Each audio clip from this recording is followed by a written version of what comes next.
I want to tell you about a plan you can follow which takes only a little time each day, 5 days a week, and which brings results out of all proportion to the time spent. For a moment, consider the things your mind has brought you. Everything you have, your work, your relationship with your family and others, your philosophy of life, all come to you as a result of using your mind. Now consider the estimate made by experts. You have probably been operating on less than 10% of your mental capacities, much less.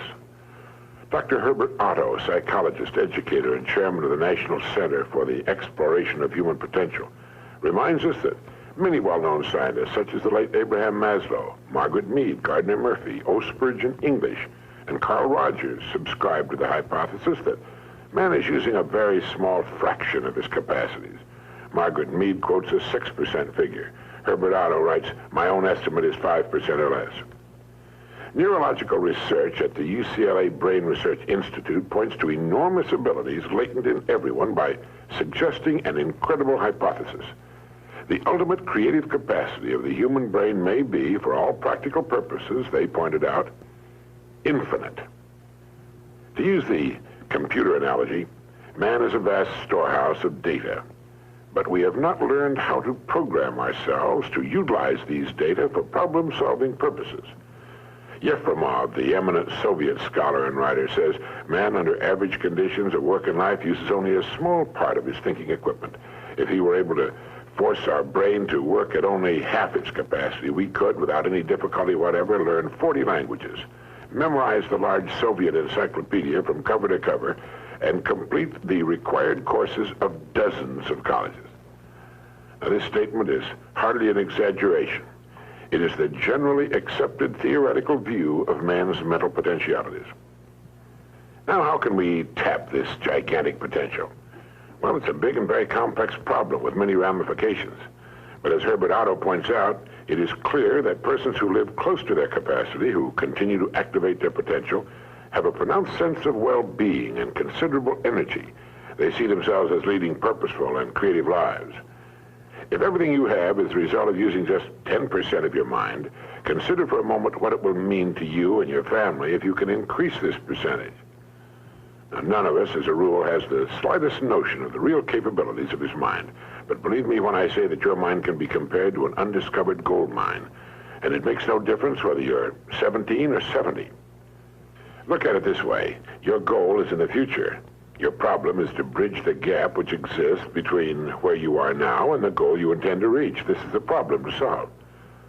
Robert Seashore, when chairman of the Department of Psychology at Northwestern University, pointed out that successful people are not people without problems. They're simply people who've learned to solve their problems. And there you have it. Living successfully, getting the things we want from life is a matter of solving the problems which stand between where we now are and the point we wish to reach. No one is without problems. They're a part of living. But let me show you how much time we waste in worrying about the wrong problems. Here's a reliable estimate of the things people worry about. Things that never happen, 40%. Things over and past that can't be changed by all the worry in the world, 30%. Needless worries about our health, 12%. Petty miscellaneous worries, 10%. Real, legitimate worries, 8%. In short, 92% of the average person's worries take up valuable time, cause painful stress, even mental anguish, and are absolutely unnecessary. And of the real, legitimate worries, there are two kinds. There are the problems we can solve, and there are the problems beyond our ability to personally solve.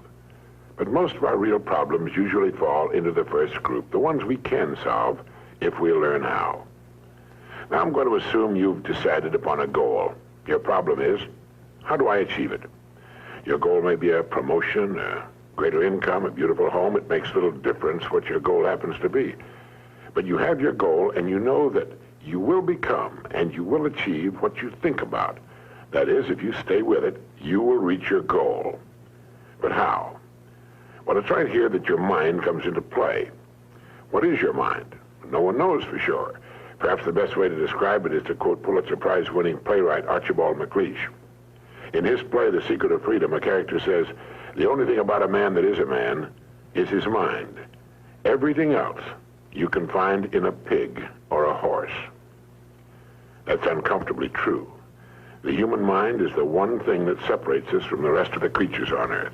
Anything that comes to us in the future will almost certainly come to us as a result of the extent to which we use our minds. And yet it's the last place on Earth the average person will turn to for help. In order to reflect just a moment on the human mind, consider what it's accomplished. Human knowledge has advanced more in the past 50 years than in all the preceding 10,000 years of human civilization. Of all the scientists who ever lived, it's estimated that 90% of them are alive today. We've reached, in the area of ideas and human advancement, a plateau so high it was undreamed of by even the most optimistic forecasters as recently as 10 years ago. But every new idea triggers additional ideas, so that now we're in an era of compounding advancement on every front and in every area that staggers the imagination.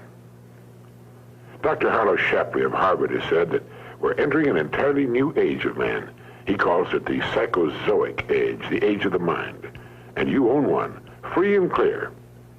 Now let's look at a few facts. Now, the average working person has at his disposal an enormous amount of free time. In fact, if you total the hours in a year and subtract the sleeping hours, if he sleeps 8 hours every night, you'll find he has almost 6,000 waking hours, of which he spends less than 2,000 on the job. Now, this leaves him 4,000 hours a year when he's neither working nor sleeping. These can be called discretionary hours, with which we can do pretty much as we please. At least, our minds are free. Now, so you can see the amazing results in your life, I want to recommend that you take just 1 hour a day, 5 days a week, and devote this hour to exercising your mind. Pick 1 hour a day on which you can fairly regularly count. And during this hour every day, take a completely blank sheet of paper. At the top of the page, write your present primary goal, clearly, simply. Then, since our future depends upon the way in which we handle our work, write down as many ideas as you can for improving that which you now do. Try to think of 20 possible ways in which the activity that fills your day can be improved. You won't always get 20, but even one idea is good. Now remember 2 important points with regard to this. 1, this is not particularly easy, and 2, most of your ideas won't be any good. Now, when I say it's not easy, I mean it's like starting any new habit. At first, you'll find your mind a little reluctant to be hauled up and out of the old familiar rut. But as you think about your work and ways in which it might be improved, write down every idea that pops into your mind, no matter how absurd it might seem. Let me tell you what will happen. Some of your ideas will be good and worth testing. The most important thing this extra hour accomplishes, however, is that it deeply embeds your goal into your subconscious mind, starts the whole vital machinery working. And 20 ideas a day, if you can come up with that many, total 100 a week, even if you don't think on weekends. An hour a day, 5 days a week, totals 260 hours a year, and still leaves you 3,740 hours of free leisure time. Now, this means you'll be thinking about your goal and ways of improving your performance, increasing your service, 6.5 full extra working weeks a year. 6.5 40-hour weeks devoted to thinking and planning. Can you see how easy it is to rise above the so-called competition? And will still leave you with 15 hours a day to spend as you please. Starting each day thinking, you'll find that your mind will continue to work all day long. You'll find that at odd moments, when you least expect it, really great ideas will begin to pop into your mind. And when they do, write them down as soon as you can. Just one great idea can completely revolutionize your work and, as a result, your life. If you want to develop the muscles of your body, you take daily exercise of some sort. Well, the mind is developed in the same way, except that the returns are out of all conceivable proportion to the time and energy spent.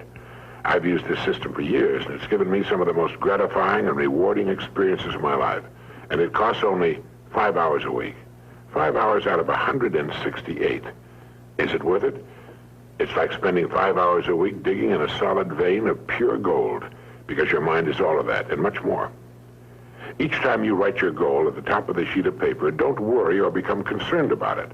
Think of it as only waiting to be reached, a problem only waiting to be solved. Face it with faith and bend all the great powers of your mind toward solving it. And believe me, solve it, you will. Now let's briefly recap. This week, start spending 1 hour each day getting as many ideas as you can. Try for 20 a day on ways to improve what you're now doing. Remember, the achievement of your goal very likely depends upon it, as does your whole future. 2, If everything you now have is the result of using, say, 5 to 10% of your mental abilities, you can imagine what life will be like if you can increase this figure to 20% or more. 3, successful people are not people without problems. They're simply people who've learned to solve their problems. 4, don't waste time and energy worrying about needless things. 40% of them will never happen, 30% have already happened and can't be changed, 12% are needless worries about our health, 10% are petty miscellaneous worries, and only 8% are real. Try to separate the real from the unnecessary and solve those which are within your ability to solve. Last of all, the only thing in the world that can take you to your goals in life is your mind, its effective use, and following through on the good ideas it supplies you. Each of us has a tendency to underestimate his or her own abilities.